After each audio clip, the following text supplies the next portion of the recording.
All right, so we've got the sacrum here today. The sacrum is actually classified as an irregular bone because of the way that it's shaped.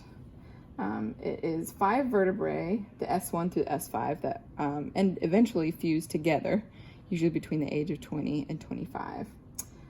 They do start out as individual bones, and you can see on here where those fusion lines are. We'll talk a little bit more about those later. So the sacrum makes up almost the very end of the vertebral column. So it follows all of the spinal vertebrae. And there's one more little bone at the end there called the coccyx. So here at the top, this is the anterior view. So this is actually the front of the sacrum. The top of the sacrum here is called the base. This is where it articulates with the L5 vertebrae. Right here, this ridge here is called the sacral promontory. Lateral from the base on each side are 2 regions that slightly represent wings called the alae, or ala for singular. Also on the anterior side, we can see those transverse lines. That is where each of the sacral vertebrae fuse together. So this is an adult sacrum. On the posterior side, we can see the sacral canal. So in this one, you can see it pretty well there. This is where the spinal cord runs all the way through. And on either side of the sacral canal are the facets of the superior articular process. So right here, on this one, we can see it just a little bit better. They stick up a little bit more right here. This is also where these are going to meet the L5 vertebrae, the inferior processes of the L5 vertebrae.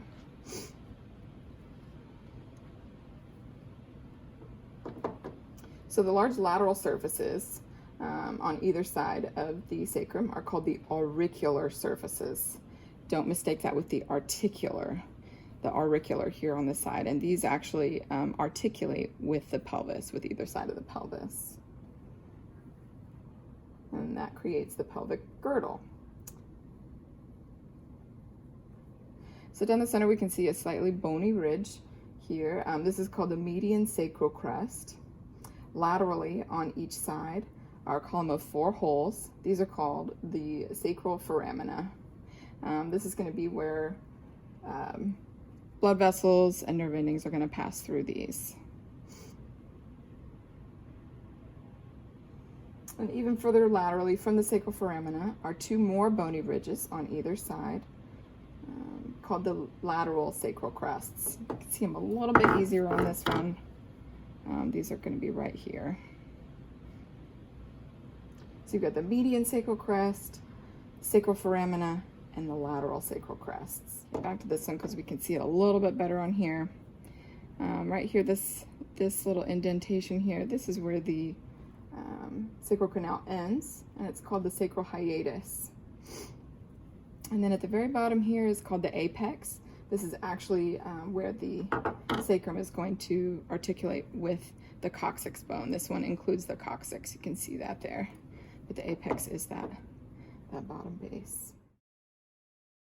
All right, so we have the pelvic girdle here today. That consists of both of the pelvic bones and the sacrum. We're going to be reviewing the bone markings on the pelvis itself.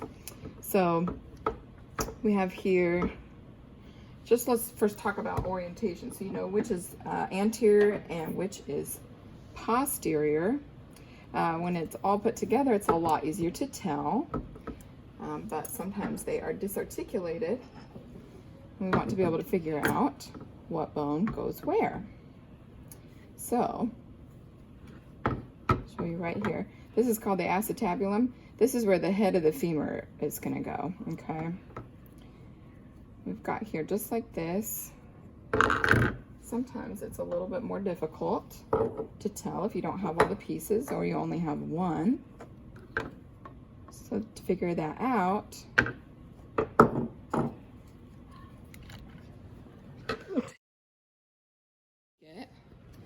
treat it like a telephone, then you know that that is how it goes.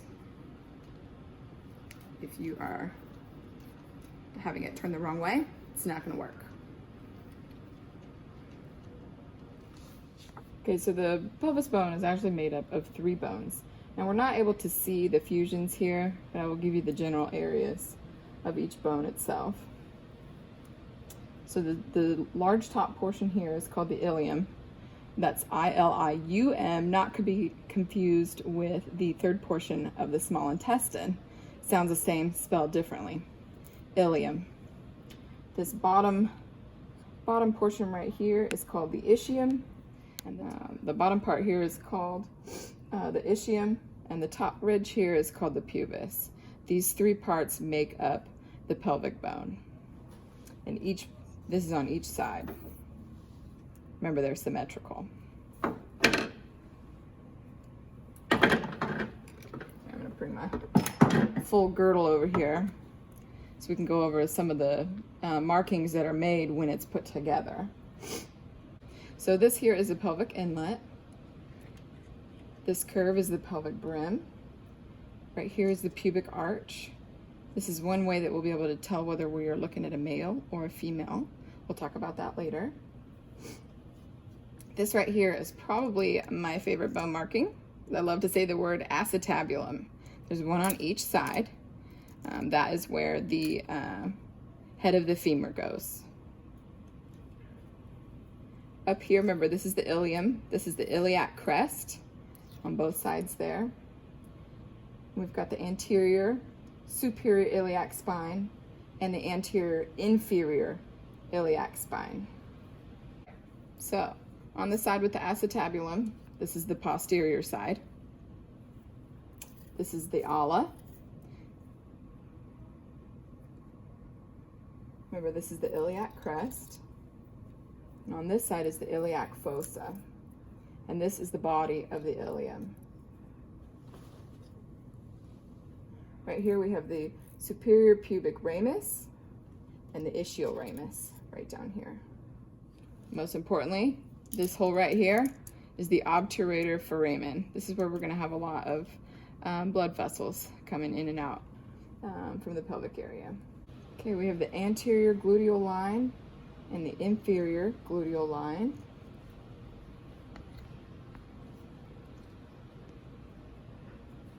Right here, there we go. The articular surface of the ilium. This articular surface here, that is where the pubic bone articulates with the sacrum. Right here we have the greater sciatic notch. All right, so we have both a male and female pelvis. Right here, that pubic arch. It's going to be a much sharper angle in the male pelvis than it is in the female pelvis.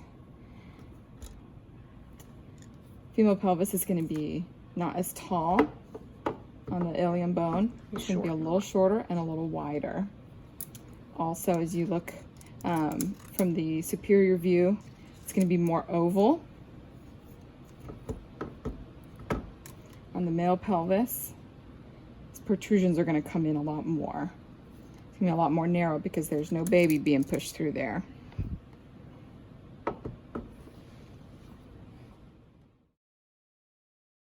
Pelvis, you can see where it's much more heart-shaped.